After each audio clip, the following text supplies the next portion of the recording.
আসসালামু আলাইকুম। রমজান মাসে মাছের তরকারি একদম ভালো লাগে না। কিন্তু মাছ কি করব? ফ্রিজে মাছ এতদিন ধরে থাকলে সেটা তো আর ভালোও লাগে না। ভাবলাম যাক মাছের ভর্তা করে ফেলি। সেজন্য মাছ বের করে নিয়ে একটু হলুদ আর লবণ দিয়ে সুন্দর করে মাখায় নিছি এবং সেটা সরিষার তেল দিয়ে ভাজতেছি। যে স্বাদটা সরিষার তেলে ভাজলে আসে, অন্য তেলে আসে না। মাছ ভাজার পর আমি মরিচ, পেঁয়াজ আর রসুন এগুলা একটু ভালো করে সুন্দর করে ভেজে নেব। তারপর এটা নামায় রাখলাম আর সেই ভাজা মাছের সুন্দর করে কাটা ফেলে নিচ্ছি। কাটা ফেলে নিয়ে তারপর ভর্তা করব। এই যে কাটা ফেলে ঝরঝরাই করে নিচ্ছি।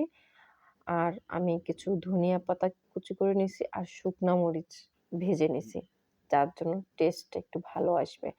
আর একটু ঝাল বেশি হলে ভর্তাটা খেতে আসলে অনেক মজা লাগে। আমি এর মধ্যে লবণ আর কিছু কাঁচা সরিষার তেলও এড করছি। করে তারপর ভর্তাটা বানায় নিছি। আসলে ভর্তাটা এত মজা হইছে! মাছ খেতে ভালো লাগে না। কিন্তু এই ভর্তাটা ট্রাই করবেন। ভর্তাটা মুখে লেগে থাকার মতো ভর্তা। আমাদের প্রত্যেকের পছন্দ হইছে।